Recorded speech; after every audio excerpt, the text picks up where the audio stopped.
Hey, and welcome back to the Deliberate Exchange. My name is Chelsea, and I'm so glad that you're here listening. For today's episode, I want to talk to a very specific woman. She's capable, she's really fucking smart, she's self aware, she doesn't fall apart, she functions. She shows up, she gets things done, people rely on her, and she is tired in a way that sleep never touches. Like, it's not one of those dramatic tireds. It's not the kind that feels obvious or alarming. It is that quiet tiredness, the kind that lives in the nervous system. Now, if you are listening to me describing that and thinking, oh, that's me, just let it land. Nothing needs to be fixed yet. And I want to be very clear about what this episode is not. This isn't about being bad, and it's certainly not about labels. This is not about whether you drink too much. This is a conversation about how high capacity women survive their own lives. Alcohol shows up in this story for a lot of women, but it is not the villain in this case. The real issue is a nervous system that never learned how to stand down without overriding itself. And alcohol just happened to be the most efficient permission slip available. The enemy here isn't alcohol. The enemy is self-abandonment disguised as strength. It looks like thinking productivity is where you are worthy. It's coping without capacity. It's pushing through instead of listening to your body. It's that whole kind of I'll deal with it later becoming a way of life. And high-functioning women are often praised for this. But what no one tells you is that your nervous system is paying the bill. And this distinction matters more than most anything else. Because coping asks, how do I get through the next moment? Capacity is asking, how much can I hold without abandoning myself? And high-functioning women are excellent copers. We do it so well over a long period of fine-tuning that particular skill. They have learned how to override discomfort. They've learned how to delay needs, how to suppress emotions, and how to just keep moving forward at any cost. What they haven't been taught is how to build capacity. Alcohol helps you cope, but it does not build capacity. And so over time, it actually reduces it. So the same stress starts to feel heavier. The same day feels harder. The relief window gets shorter. That's not because you're weak. It's because your nervous system is just really tired of being overridden. Now, I want to be honest about something here because I think context really matters. I didn't start out drinking every single day. At first, it was occasional. Then it became more regular. Then it became daily. And eventually, when I drank, especially in the last year of my drinking career, I was blacking out more often than I care to admit. But here's the important part. None of that felt alarming at the time.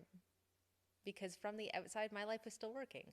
I was still showing up. I was functioning. I was capable. Internally, though, my nervous system was always braced.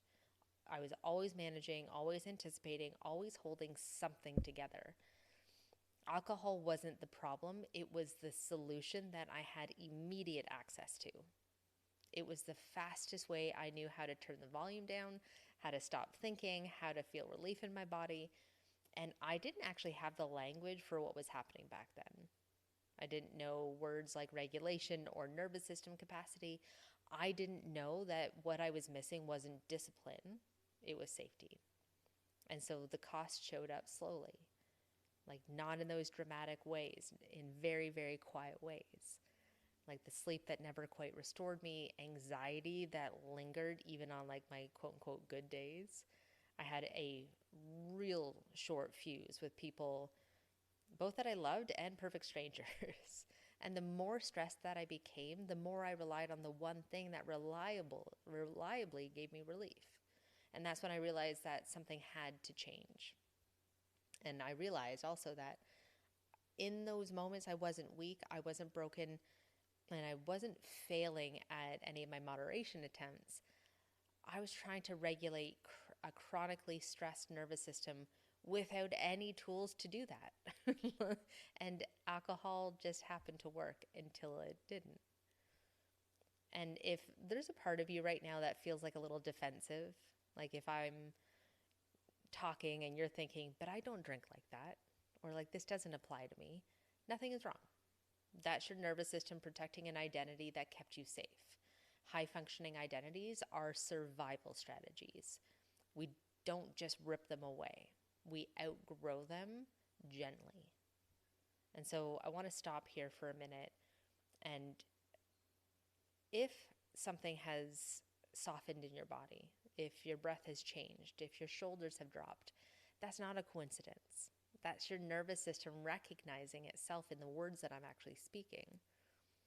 Now, the shift of and for high functioning women doesn't come from more control. Like, we're really good at controlling everything outside of ourselves. It really comes down to learning how to be with your system without overriding it. It's in learning how to downshift without numbing, how to complete stress responses, how to feel relief without checking out. And when that happens, alcohol stops being the relief. Not because you took it away, but because you're no longer abandoning yourself. And so before your next drink or your next override, I just want you to stop and consider, what is my body actually asking for right now? Not from a place of judgment or pressure, but just getting curious in the first place.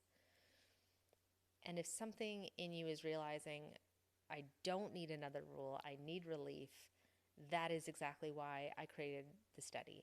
It is a 7-day nervous system reset. It's not going to necessarily change your life, but it will let your body experience regulation without numbing. And there are videos for each of the 7 days, all under 5 minutes, to get you access to that experience in your body of regulation. And if what you're really craving is a place where you don't have to keep proving you're okay, where consistency matters more than intensity, then I invite you into the deliberate practice. This isn't a program, it is a rhythm. It's a place to stop white knuckling and to start practicing safety. Now, I want to leave you with the fact that awareness doesn't necessarily demand action, but it does create choice. And choice is where real change begins. If any part of this episode felt like a mirror, or maybe it felt like a confrontation, share it. And that's how this work finds the women who are ready to stop surviving in their own lives. And in the meantime, breathe it in, be deliberate, and please be good to yourself.